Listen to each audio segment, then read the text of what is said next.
പിതാവിൻ്റെയും പുത്രൻ്റെയും പരിശുദ്ധാത്മാവിൻ്റെയും നാമത്തിൽ ആമേൻ. സ്വർഗീയ പിതാവേ, ഞങ്ങളുടെ കുടുംബങ്ങളെയും ഞങ്ങളുടെ മക്കളെയും ഓർത്ത് ഞങ്ങൾ അങ്ങേക്ക് നന്ദി പറയുന്നു. കർത്താവേ, അങ്ങയുടെ ദാനമായ ഞങ്ങളുടെ ജീവിതം, അങ്ങ് ഞങ്ങളെ പരമേൽപ്പിച്ച ദൗത്യം, അത് മനസ്സിലാക്കി ജീവിക്കാൻ ഞങ്ങൾക്ക് കൃപ നൽകണമേ. ഞങ്ങളുടെ കുടുംബം സമാധാനത്തിൻ്റെ ഭവനമായിട്ട് മാറട്ടെ. ഞങ്ങളുടെ കുടുംബങ്ങൾ കൃപ നിറഞ്ഞ ഭവനങ്ങളായി തീരട്ടെ. ഞങ്ങളുടെ കുടുംബത്തിൽ അങ്ങയുടെ സാന്നിധ്യ ശക്തി, സ്വർഗത്തിന്റെ സാന്നിധ്യ ശക്തി നിറയപ്പെടുമാറാകട്ടെ. കർത്താവേ, മക്കളെ സമർപ്പിക്കുന്നു, ഇവരുടെ കുടുംബങ്ങളെ സമർപ്പിക്കുന്നു, ഇവർ വസിക്കുന്ന വീടിനെ സമർപ്പിക്കുന്നു, വീടിരിക്കുന്ന മണ്ണിനെ സമർപ്പിക്കുന്നു, ഇവരുടെ കുടുംബാംഗങ്ങളെ ഓരോരുത്തരെ സമർപ്പിക്കുന്നു. ഇവരുടെ വേദനകള്, ദുഃഖഭാരങ്ങള്, മക്കള്, അവരുടെ പ്രതിസന്ധികള്, ഒത്തിരി നിയോഗങ്ങള് എല്ലാം സമർപ്പിച്ച് പ്രാർത്ഥിക്കുന്നു. കർത്താവേ, ഇവരെല്ലാവരെയും അവിടുന്ന് അനുഗ്രഹിക്കണമേ, ആശീർവദിക്കണമേ, അങ്ങയുടെ കൃപ ചൊരിയണമേ. ഇവിടെ കുടുംബത്തിന്, ജീവിതത്തിന് നഷ്ടപ്പെട്ടു പോയത് അങ്ങ് തന്നെ തിരിച്ചു കൊടുക്കണമേ. ഏറ്റവും സ്നേഹത്തോടെ അങ്ങയുടെ മക്കൾക്ക് വേണ്ടി ഞാൻ പ്രാർത്ഥിക്കുന്നു. കർത്താവേ, ഇവരെ അവിടുന്ന് അനുഗ്രഹിച്ച് പരിപാലിക്കണമേ. ഇവരോട് കരുണ തോന്നി ഇവരുടെ മേൽ അനുകമ്പയോടെ നോക്കണമേ. കർത്താവെ, കരുണയോടെ ഇവരെ കടാക്ഷിച്ച് ഈ മക്കൾക്ക് സമാധാനം നൽകണമേ. എല്ലാത്തിനെയും ഓർത്ത് സന്തോഷിക്കാനുള്ള കൃപ നൽകണമേ. അതിനായിട്ട് കർത്താവ് ഈശോ മിശിഹായുടെ കൃപയും പിതാവായ ദൈവത്തിന്റെ സ്നേഹവും പരിശുദ്ധാത്മാവിന്റെ സഹവാസവും വിശുദ്ധ കുരിശിനാൽ മുദ്രിതമാക്കപ്പെട്ട സംരക്ഷണം നൽകി ദൈവമായ കർത്താവ് എൻ്റെ പ്രിയപ്പെട്ട മക്കളെ, നിങ്ങളെയും നിങ്ങളുടെ കുടുംബത്തെയും നിങ്ങളുടെ മക്കളെയും അനുഗ്രഹിക്കട്ടെ. അതിനായിട്ട് പ്രാർത്ഥിക്കുന്നു. വിശുദ്ധ കുർബാനയിലും ആരാധനയിലും പ്രത്യേകമാവിധം സമർപ്പിച്ച് പ്രാർത്ഥിക്കുന്നു. ഈശോ അനുഗ്രഹിക്കട്ടെ. പ്രിയപ്പെട്ട മക്കളെ, നമ്മുടെ മക്കളുടെ എല്ലാ വേദനകളും, നൊമ്പരങ്ങളും, നിയോഗങ്ങളും നമുക്ക് കർത്താവിങ്കിൽ സമർപ്പിക്കാം.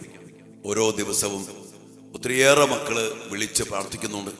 ജോലിയില്ലാതെ വേദനിക്കുന്ന മക്കള്, വിദേശത്ത് പോകാൻ പറ്റാതെ വേദനിക്കുന്ന മക്കള്, പരീക്ഷ തോറ്റു കഴിയുന്ന മക്കള്, പലവട്ടം പരീക്ഷ എഴുതിയിട്ടും ജയിക്കാൻ പറ്റാതെ വേദനിക്കുന്ന മക്കള്, ഇനിയെല്ലാം പരീക്ഷ ജയിച്ചിട്ടും ജോലി കിട്ടാത്ത മക്കള്, ജോലി കിട്ടിയിട്ടും ഒരു പ്രമോഷനോ വളർച്ചയോ ഇല്ലാത്ത മക്കള്, ഒത്തിരിയേറെ മേഖലകളിൽ തടസ്സപ്പെട്ട് കിടക്കുന്ന അനേകം മക്കളുടെ പ്രാർത്ഥനകളും നിയോഗങ്ങളും കർത്താവിങ്കിൽ സമർപ്പിച്ച് പ്രത്യേകം പ്രാർത്ഥിക്കുന്നു.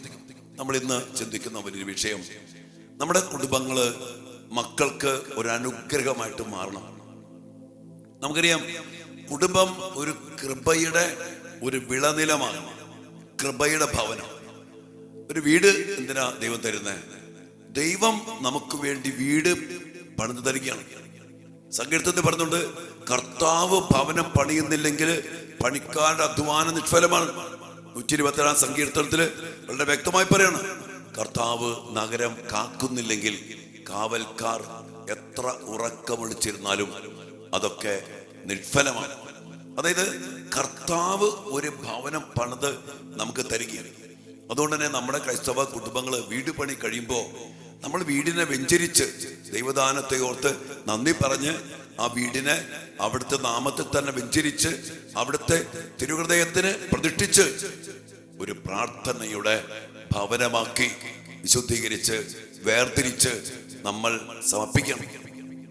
അതുകൊണ്ട് തന്നെ നമ്മൾക്ക് ദൈവം വീട് തന്നിരിക്കുന്നത്, നമുക്ക് കുടുംബം തന്നിരിക്കുന്നത് ആത്യന്തികമായിട്ടും ഒറ്റ അടിസ്ഥാനത്തിന് വേണ്ടിയാണ്, ലക്ഷ്യത്തിന് വേണ്ടിയാണ്. ഇതിനാണ് ദൈവത്തെ ആരാധിക്കണം, ദൈവത്തെ സ്തുതിക്കണം, ദൈവത്തെ വിളിച്ച് എപ്പോഴും ഇടപെടുത്തിക്കണം. നമ്മുടെ പണ്ടത്തെ വീടുകളില് കുരിശുമണി അടിക്കുമ്പോൾ കർത്താവിന്റെ മാലാഖിയും ജപമാലയും കുടുംബ പ്രാർത്ഥനയും കൊണ്ട് ദൈവത്തെ ആരാധിക്കുന്ന നമ്മുടെ കാർന്നോമാര്, കുടുംബം ഒരുമിച്ച് ദൈവത്തെ ആരാധിക്കുന്ന മക്കള്. എൻ്റെ പ്രിയപ്പെട്ടവരെ, പണ്ടത്തെ ഒരു ചൈതന്യമുണ്ട്. ഒരുമിച്ച് ദൈവത്തെ ആരാധിക്കുന്നു, എന്തുണ്ടായാലും ഒരുമിച്ച് ദൈവസ്ഥാനത്തിൽ സമർപ്പിച്ച് പ്രാർത്ഥിക്കുന്നു. അതോടൊപ്പം തന്നെ ദേവാലയം, കൂദാശ ഒരു വലിയൊരു ആരാധന സ്ഥലമായിട്ട് നമ്മുടെ ഭവനങ്ങൾ മാറണം. നമുക്കറിയാം, എല്ലാ ആരാധനയിലൂടെയാണ് കൃപകളും അനുഗ്രഹം ചൊരിയപ്പെടുന്നത്. നമ്മൾ കണ്ടു പുറപ്പാട് പുസ്തകം 23-ാം അധ്യായം 25-26 വചനം എന്താ പറഞ്ഞേ? നിങ്ങൾ നിങ്ങളുടെ ദൈവമായ കർത്താവിനെ ആരാധിക്കണം, അപ്പോൾ ഞാൻ നിങ്ങളുടെ ഭക്ഷ്യവും പാനീയവും ആശീർവദിക്കും. അവിടെ രോഗമോ അല്ലെങ്കിൽ തകർച്ചകളോ കടന്നു വരില്ല. ഞാൻ നിങ്ങൾക്ക് ദീർഘായുസ് നൽകും. വന്ധ്യതയോ ഗർഭചിത്രമോ അവിടെ ഉണ്ടാകത്തില്ല. അങ്ങനെ ദൈവത്തെ ആരാധിച്ച്, സത്യം പറഞ്ഞ നമ്മുടെ കുടുംബത്തില് ദൈവത്തെ ആരാധിക്കുമ്പോൾ, ദൈവത്തെ മഹത്വപ്പെടുത്തുമ്പോൾ, പ്രിയപ്പെട്ട മക്കളെ, അവിടെ ദാരിദ്ര്യമോ പട്ടിണിയോ അല്ലെങ്കിൽ കഷ്ടപ്പാടോ ദുരിതങ്ങളോ ഗർഭചിത്രമോ വന്ധ്യതയോ ഒരു ദീർഘായുസിന്റെ മേഖല, പെട്ടെന്നുള്ള മരണമൊന്നും ഉണ്ടാകത്തില്ല. കർത്താവിനെ ആരാധിക്കുന്ന കുടുംബങ്ങൾ. അതുകൊണ്ട് തന്നെ ഇന്ന് എൻ്റെ ഒരു വേദന പറയുന്ന മക്കളെ, ദൈവത്തെ ആരാധിക്കുന്ന കുടുംബങ്ങൾ കുറഞ്ഞു. ഒരുമിച്ച് പ്രാർത്ഥിക്കുന്ന കുടുംബ പ്രാർത്ഥന ഇല്ലാത്ത കുടുംബ ദിവസങ്ങളൊക്കെ വിളിക്കുന്ന എല്ലാവരും പറയുന്ന കാര്യമാണ്, അമ്മച്ചി മാത്രം പ്രാർത്ഥിക്കും, അല്ലെങ്കിൽ അപ്പച്ചനും അമ്മച്ചി പ്രാർത്ഥിക്കും, മക്കള് പ്രാർത്ഥനയ്ക്ക് വരില്ല. അങ്ങനെ ദൈവത്തെ ഒരുമിച്ച് ആരാധിക്കുന്ന കുടുംബം, അങ്ങനെ പറയില്ലോ, ഒരുമിച്ച് പ്രാർത്ഥിക്കുന്ന കുടുംബം ഒരുമിച്ച് നിലനിൽക്കും. ഇന്ന് നമുക്കറിയാം, ഒരു +2 കഴിയുമ്പോഴേക്കും നമ്മുടെ മക്കളെ കുടുംബം എന്നുള്ള ആ ഒരു ആരാധനാലയത്തിൽ നിന്ന് പിഴുത് കളയുന്ന ഒരവസ്ഥയുണ്ട്. എനിക്കൊരു ഭയങ്കര വേദനയുള്ള കാര്യമാണ്. നമ്മുടെ മക്കള്, നമ്മുടെ മാതാപിതാക്കൾ ചേർന്ന് പഠിച്ച് ദൈവത്തെ ആരാധിച്ച് നല്ല പോലെ ഉന്നതിയിലെത്തി, പിന്നെ ജോലിയെ കിട്ടി, അല്ലെങ്കിൽ വലിയൊരു ഒരു പ്രൊഫഷനിലേക്ക് വന്നു പോയാലും അത്രയും കുഴപ്പമില്ല. എന്നാലും കുടുംബത്തിന്റെ ഒരു അടിസ്ഥാനം വിട്ടുപോയാ, കുടുംബത്തിന്റെ അടിസ്ഥാനം അത് നമ്മൾ ശരിക്കും ചിന്തിക്കണം. പുറപ്പാട് പുസ്തകത്തിലെ 12-ാം അധ്യായത്തില് പെസഹ ആചരിക്കാൻ പറയുമ്പോൾ കർത്താവ് പറയുന്നുണ്ട്, എന്താണ്? നിങ്ങൾ വീട് വിട്ട് വെളി പോകരുത്. വീടിന്റെ ഒരു സംരക്ഷണം വളരെ വലുതാണ്. തിരുരക്തം കോട്ട കെട്ടപ്പെട്ട വീട്, കർത്താവിന്റെ തിരുഹൃദയത്തിന് പ്രതിഷ്ഠിക്കപ്പെട്ട വീട്, ആ വീട്ടിൽ ഒരുമിച്ച് ദൈവത്തെ ആരാധിക്കുന്ന കുടുംബാംഗങ്ങള്, പെസഹ ആചരിക്കുന്ന കുടുംബാംഗങ്ങള് ഒരുമിച്ച് ഭക്ഷിക്കുന്നു, ഒരുമിച്ച് പ്രാർത്ഥിക്കുന്നു, ഒരുമിച്ച് പങ്കുവയ്ക്കുന്നു. ആ ഒരു കുടുംബം ഇന്ന് നമ്മുടെ മക്കൾക്ക് നഷ്ടപ്പെട്ടു പോയി. പ്രാർത്ഥനയില്ലാത്ത കുടുംബം, ഒത്തിരിയേറെ മൊബൈലും ടിവിയും, തിന്നാനും കുടിക്കാനും ആസ്വദിക്കാനും മദ്യപിക്കാനും ജഡിക പാപം ചെയ്യാനും ജഡിക ആസക്തിയുടെ പൂർത്തീകരണത്തിനൊക്കെ ആയിട്ടുള്ള ഒരിടമല്ല വീട്. വീട് കൃപയുടെ ഭവനം, ദൈവത്തെ ആരാധിക്കുന്ന, ദൈവത്തെ വിളിച്ചിടപെടുത്തിക്കുന്ന, പരിശുദ്ധ അമ്മയുടെ സാന്നിധ്യമുള്ള, യോസേപ്പ് പിതാവുള്ള, മാലാഖമാരുള്ള ദൈവത്തിന്റെ മക്കൾ സ്വർഗസ്ഥനായ ഞങ്ങളുടെ പിതാവേ എന്ന് വിളിച്ച് ഒരുമിച്ച് പ്രാർത്ഥിച്ച് അപ്പന്റെ മക്കളെ പോലെ അപ്പനെ ആരാധിച്ച് കർത്താവിന്റെ കരുണ സ്വന്തമാക്കി ജീവിക്കുന്ന കുടുംബങ്ങളായിട്ട് മാറണം. ഇതില്ലാത്തത് നമ്മുടെ മക്കൾ ഇന്ന്, നമ്മുടെ മക്കൾ ഒത്തിരി നശിച്ചും വഴിപിഴച്ചും കണ്ണിക്കണ്ടതിൻ്റെയും കണ്ണിക്കണ്ടവന്റെയും പിന്നാലെ പോയിട്ടുണ്ടെങ്കിൽ അതിനുള്ള വലിയൊരു കാരണം ഈ കുടുംബം നഷ്ടപ്പെട്ടു പോയി. മക്കൾക്ക് കൃപയുടെ ഭവനം, പ്രാർത്ഥനയുടെ ഭവനം, ഒരുമിച്ച് പ്രാർത്ഥിക്കുന്ന കുടുംബം, ഇത് നമ്മുടെ മക്കൾക്ക് നഷ്ടപ്പെട്ടു പോയപ്പോ എന്താ പറ്റുന്നറിയോ? പ്രകാശം കുറയുമ്പോ അന്ധകാരം കേറി നിറയുന്നത് പോലെ പ്രാർത്ഥന, ദൈവാരാധന കുറഞ്ഞപ്പോ പിശാചിന്റെ സാന്നിധ്യം കയറി. അവർ പിശാചിന്റെ പ്രവൃത്തികൾ ചെയ്യാൻ തുടങ്ങി. അനുസരണക്കേട്, മറ്റു ജനിക പാപങ്ങള്, അതിലൂടെ തകർച്ചകളും ദുരന്തങ്ങളും, പിശാചിന്റെ പ്രവൃത്തി, കൊല്ലുക, നശിപ്പിക്കുക, ഇല്ലാണ്ടാക്കുന്ന പ്രവൃത്തികൾ അവൻ പ്രവർത്തിക്കാൻ തുടങ്ങി. എപ്പോഴാ? പ്രാർത്ഥന കുറഞ്ഞു, ദൈവാരാധന കുറഞ്ഞു, ദൈവബന്ധം കുറഞ്ഞു, പ്രകാശം കുറഞ്ഞു. അത് നമുക്ക് തിരിച്ചു പിടിക്കണം. ഇന്ന് മൊബൈലും റീലുകളും മൊബൈൽ ഗെയിമുകളും, കഴിഞ്ഞ ദിവസം അമ്മച്ചി പറയും, അമ്മ കഴിഞ്ഞ ദിവസമല്ല മിക്കവാറും പറയും, രാവിലെ കിടക്കപ്പായെന്ന് എഴുന്നേറ്റാ തുടങ്ങി ഈ മൊബൈൽ പിടിച്ച് ടോയ്ലറ്റിൽ പോയാലും ഭക്ഷണം കഴിക്കാണെങ്കിൽ എന്തു ചെയ്താലും 24 മണിക്കൂറും ഉറക്കം ഒഴിച്ച ഒരു നിമിഷത്തിൽ പോലും ഈ മൊബൈൽ താഴെ വയ്ക്കണില്ല. പ്രാർത്ഥനയില്ല, വചന വായനയില്ല, ജപമാലയില്ല, കുടുംബപ്രാർത്ഥനയില്ല, പിന്നെ പള്ളിയില്ല, കുമ്പസാരില്ല, സുദർമാനില്ല, പറയേണ്ട കാര്യമില്ല, അതില്ല. പിന്നെ എങ്ങനെ നമ്മുടെ മക്കള്, നമ്മുടെ കുടുംബങ്ങൾ അനുഗ്രഹിക്കപ്പെടും? അതുകൊണ്ട് പ്രിയപ്പെട്ട മക്കളെ, നമുക്ക് ശക്തമായിട്ട് പ്രാർത്ഥിക്കാം. കുടുംബ പ്രാർത്ഥനയുള്ള കുടുംബങ്ങൾ ഉണരട്ടെ. വീട്ടിൽ ദൈവത്തെ ആരാധിക്കുന്ന ഭവനങ്ങൾ ഉണരട്ടെ. അങ്ങനെ പണ്ടത്തെ ആ ഒരു ചൈതന്യം, പണ്ടത്തെ എന്ന് പറഞ്ഞാൽ ഈ ഒരു അടിസ്ഥാനത്തിലെ ഭവനങ്ങൾ മുന്നോട്ട് പോകുന്ന ദൈവത്തിന്റെ പദ്ധതി ദൈവഹിതമാണ്. അതിനുവേണ്ടി ദൈവം വീട് തന്നെ, ആ വീടിനെ ദൈവാരാധനയ്ക്ക് ഉപയോഗിച്ചാൽ ദൈവം പറഞ്ഞ ആരാധിക്കണം, എന്നാൽ അനുഗ്രഹങ്ങൾ അതിലൂടെ കടന്നു വരും.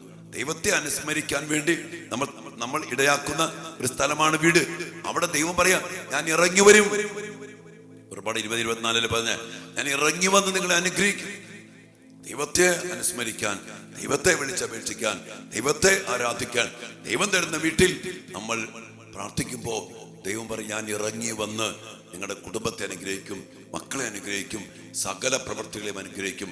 അവിടെ അനുഗ്രഹമുണ്ട്, അവിടെ വളർച്ചയുണ്ട്, അവിടെ സൗഖ്യമുണ്ട്, അവിടെ വിമോചനമുണ്ട്, അവിടെ വിജയമുണ്ട്, അവിടെ ഐക്യമുണ്ട്. ദൈവത്തിൻ്റെ മക്കൾ, പിതാവിൻ്റെ മക്കൾ സ്വർഗസ്ഥനായ പിതാവിൻ്റെ മക്കളെ പോലെ ജീവിക്കും.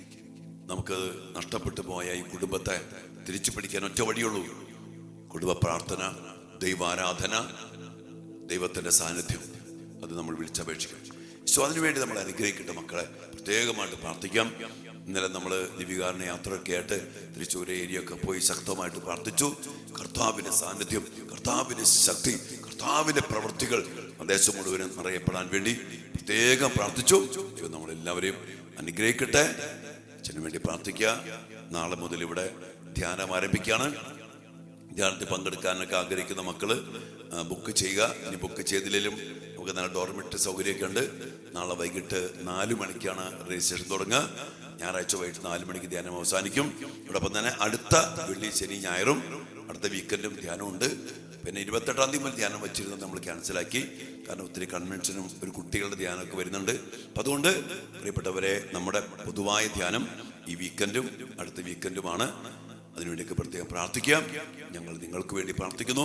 കാരണം ധ്യാന കേന്ദ്രം ദൈവം നമുക്ക് നൽകിയ അനുഗ്രഹത്തിൻ്റെ ആരാധനാലയമാണ്. ഇവിടെ നിന്ന് ദൈവത്തിൻ്റെ കരുണയും ശക്തിയും അനേകരിലേക്ക് മീഡിയയിലൂടെ, യൂക്കറിസ്റ്റിക് പ്രൊസഷനിലൂടെ, നിത്യാരാധനയിലൂടെ, 2-ാം ശനി കൺവെൻഷൻ, അനുദിന ദിവ്യബലിയിലൂടെ കർത്താവിൻ്റെ ശക്തി അനേകം ആത്മാക്കളെ രക്ഷിക്കുന്ന പ്രവൃത്തിയായിട്ട് മാറാൻ നിങ്ങൾ പ്രാർത്ഥിക്കാം. നമുക്ക് ഒരുമിച്ച് പ്രാർത്ഥിക്കാം. നിങ്ങൾ എല്ലാവരെയും അനുഗ്രഹിക്കട്ടെ. ആമേൻ.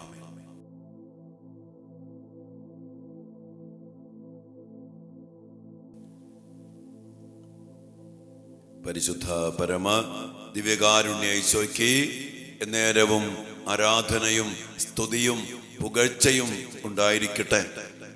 ദിവ്യകാരുണ്യ ഈശോയെ, അങ്ങയെടുത്തൊരു ഹൃദയത്തിന് പ്രത്യേകമാവിധം പ്രതിഷ്ഠിക്കപ്പെട്ടതാണ് ഞങ്ങളുടെ കുടുംബങ്ങൾ. അങ്ങയുടെ മക്കളായി ഞങ്ങളെ അങ്ങയുടെ ഹൃദയത്തിനുള്ളിൽ സംരക്ഷിക്കാൻ തിരുമനസ്സായിരിക്കുന്ന അങ്ങയുടെ വലിയ കരുണയോർത്ത് ഞങ്ങൾ അങ്ങേക്ക് നന്ദി പറയുന്നു.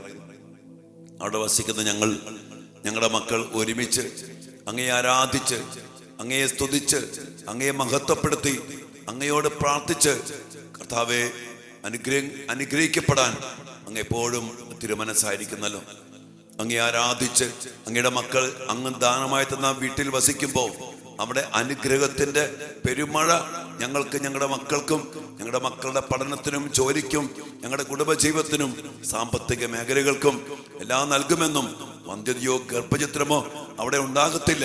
സമയത്ത് വിവാഹം നടക്കും, മക്കൾ ജനിക്കും. രോഗമോ മഹാമാരിയോ ഞങ്ങളെ കീഴ്പ്പെടുത്തില്ല. എല്ലാത്തിലും അനുഗ്രഹിച്ച് ദീർഘായുസ് നൽകുമെന്ന് അങ്ങ് ഞങ്ങളോട് പറഞ്ഞിട്ടുണ്ട്. കർത്താവേ, അതിന് വിരുദ്ധമായിട്ട് ഞങ്ങളുടെ കുടുംബങ്ങളിൽ ആരാധനയില്ല, ദൈവബന്ധമില്ല, പ്രാർത്ഥനയില്ല, കൂദാശകൾക്ക് പ്രാധാന്യമില്ല. കർത്താവെ, കൂട്ടായ്മ നഷ്ടപ്പെട്ടു പോയ ഞങ്ങളുടെ കുടുംബങ്ങൾ എല്ലാവരും അവനവന്റെ സ്വഭാവത്തിനനുസരിച്ച് അവനവന് ഇഷ്ടപ്പെട്ട പോലെ ജീവിക്കുന്നു, തന്നിഷ്ടം പോലെ ജീവിക്കുന്നു, ഒറ്റയ്ക്ക് ഭക്ഷിക്കുന്നു, ഓരോരുത്തരും ഓരോ മുറികളിൽ മൊബൈലും മറ്റ് കാര്യങ്ങളുമായിട്ടൊക്കെ ജീവിക്കുന്നു. കർത്താവെ, ഞങ്ങളുടെ മക്കള് ഇന്ന് തകർന്നു പോകാൻ, നശിച്ചു പോകാനുള്ള കാരണം ഇതൊക്കെയാണ്. കർത്താവ്, ഞങ്ങളുടെ കുടുംബങ്ങളെ സമർപ്പിക്കുന്നു, ഞങ്ങളുടെ മക്കളെ സമർപ്പിക്കുന്നു. അങ്ങയുടെ മനസ്സറിഞ്ഞ്, അങ്ങയെ ആരാധിച്ച്, അങ്ങയെ സ്തുതിച്ച്, അങ്ങയുടെ തിരുഹൃദയത്തിനുള്ളിൽ സ്വർഗത്തിന്റെ സഹായം തേടി എപ്പോഴും ജീവിക്കാൻ ഞങ്ങളുടെ കുടുംബങ്ങളെ അനുഗ്രഹിക്കണമേ. വിദേശത്തായിരിക്കുന്ന മക്കള്, ദൂരസ്ഥലത്തായിരിക്കുന്ന മക്കള്, വേദനിക്കുന്ന മക്കള്, ജോലി കിട്ടാതെ വേദനിക്കുന്ന മക്കള്, ജോലി നഷ്ടപ്പെട്ടു പോയ മക്കള്, പാർട്ട് ടൈം ജോലിയില്ലാതെ വേദനിക്കുന്ന മക്കള്, കടബാധിതയിൽ നീറുന്ന മക്കള്, രോഗികളായ മക്കള്, ആരും സഹായത്തിനില്ലാത്ത മക്കള്, ഒറ്റപ്പെട്ടു പോയ മക്കള്, ഭയന്ന് കഴിയുന്ന മക്കള്, ഡിപ്രഷനിൽ പെട്ടുപോയ മക്കള്, പാപത്തിൽ കുടുങ്ങിപ്പോയ മക്കള്, തെറ്റായ സ്നേഹത്തിൽ വീണു പോയ മക്കള്, ലഹരിക്ക് അടിമപ്പെട്ടു പോയ മക്കള്, ആത്മഹത്യയെ കുറിച്ച് ചിന്തിക്കുന്ന മക്കള്, ഭയന്ന് രോഗാവസ്ഥയിൽ മരുന്ന് കഴിക്കുന്ന മക്കള്, ഈശോയെ, ഞങ്ങളുടെ മക്കളെല്ലാവരെയും സമർപ്പിച്ച് പ്രാർത്ഥിക്കുന്നു. ഈ വലിയ കൂട്ടായ്മയുടെ ഇതൊരു കുടുംബമായിട്ട്, മക്കൾക്ക് വേണ്ടി പ്രാർത്ഥിക്കുന്ന കൂട്ടായ്മയായിട്ട് അങ്ങ് ഒരുക്കിയിരിക്കുകയാണല്ലോ കർത്താവേ. ഞങ്ങളുടെ മക്കളെല്ലാവരെയും സമർപ്പിച്ച് ഞങ്ങൾ ഒരുമിച്ച് പ്രാർത്ഥിക്കുന്നു. ഞങ്ങൾ അങ്ങേ ആരാധിക്കുന്നു. ഞങ്ങളെ മഹത്വപ്പെടുത്തുന്നു. ഞങ്ങളുടെ വീടുകളെ സമർപ്പിക്കുന്നു. ആരാധന ഇടങ്ങളാക്കി, കൃപയുടെ ഭവനങ്ങളാക്കി ഞങ്ങളുടെ വീടുകളെ മാറ്റണമേ കർത്താവേ. മണ്ണിനെ സമർപ്പിക്കുന്നു, അന്തരീക്ഷത്തെ സമർപ്പിക്കുന്നു, ദേശത്തിന്റെ രൂപികളെ സമർപ്പിക്കുന്നു, പാപത്തിന്റെ ശക്തികളെ സമർപ്പിക്കുന്നു. എല്ലാം അങ്ങ് ഏറ്റെടുക്കണമേ കർത്താവ്. ഞങ്ങളെ അനുഗ്രഹിക്കണമേ ഈശോയെ. അങ്ങയുടെ സാന്നിധ്യം ഞങ്ങളുടെ കൂടെ ഉണ്ടാകട്ടെ. ഞങ്ങളങ്ങെ ആരാധിക്കുമ്പോൾ അങ്ങ് പറഞ്ഞ വാഗ്ദാനങ്ങൾ, അനുഗ്രഹങ്ങൾ ഞങ്ങളുടെ മേലും ഞങ്ങളുടെ കുടുംബത്തിൻ്റെ മേലും ചൊരിയണമേ കർത്താവിനെ. ആരാധിച്ച് മഹത്വപ്പെടുത്തി കർത്താവിൻ്റെ വാഗ്ദാനം പൂർത്തീകരിക്കപ്പെടാൻ നമ്മുടെ കുടുംബത്തെയും നമ്മുടെ മക്കളെയും, നമ്മുടെ വീട്, ഭവനം, സാമ്പത്തിക മേഖല, ജോലി മേഖല എല്ലാം സമർപ്പിച്ചുകൊണ്ട് കർത്താവിൻ്റെ ആശീർവാദത്തിന് വേണ്ടി നമുക്ക് പ്രാർത്ഥിക്കാം. മക്കളെ,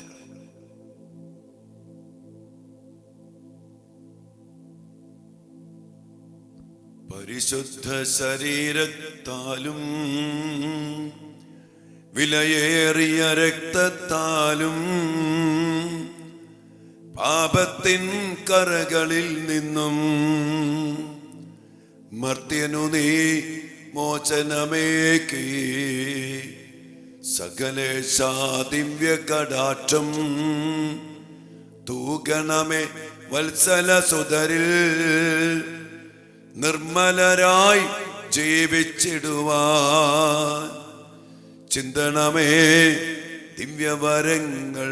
കർത്താവേ, എല്ലാ വരങ്ങളും ചിന്തി, എല്ലാ കൃപകളും ചൊരിഞ്ഞ് ഞങ്ങളുടെ ഭവനങ്ങളെ ആരാധനാ കേന്ദ്രങ്ങളാക്കി മാറ്റി, ആരാധിക്കുന്ന ഭവനങ്ങളാക്കി മാറ്റി, ആരാധിച്ച് അനുഗ്രഹിക്കപ്പെടാൻ യോഗ്യരാക്കണമേ എന്ന് പ്രാർത്ഥിച്ചുകൊണ്ട് നമ്മുടെ മക്കളെയും കുടുംബത്തെയും കുടുംബാംഗങ്ങളെയും ദിവ്യകാനുസരണത്തിൽ സമർപ്പിച്ചുകൊണ്ട് ആ വലിയൊരു അഭിഷേകത്തിന് വേണ്ടി നമ്മുടെ വീടിനെയും നമ്മുടെ കുടുംബത്തെയും സമർപ്പിച്ച് ആശീർവാദം അതിനായി സ്വീകരിച്ച മക്കളെ, ഹല്ലേലൂയ യേശുവേ.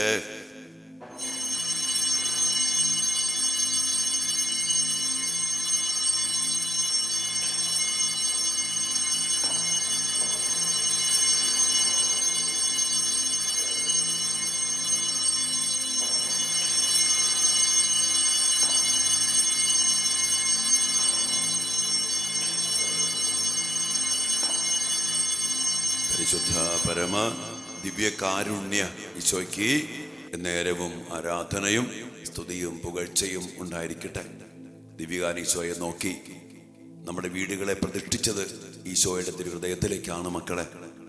ആ ഹൃദയത്തിലേക്ക് ഒന്നുകൂടി ആഴ്ത്തി സമർപ്പിച്ചുകൊണ്ട് നമ്മുടെ മക്കളെ, നമ്മുടെ കുടുംബാംഗങ്ങളെ, നമ്മുടെ വീടിനെ ഒരിക്കൽ കൂടി സമർപ്പിച്ച് ഈശോയെ ആരാധിക്കുന്ന ഭവനങ്ങളാക്കി ഞങ്ങളുടെ കുടുംബങ്ങളെ, വീടിനെ മാറ്റണമെന്ന് പ്രാർത്ഥിക്കാം. അത് മതി മക്കളെ, നമ്മുടെ കുടുംബം അതിനാൽ തന്നെ അനുഗ്രഹിക്കപ്പെടും.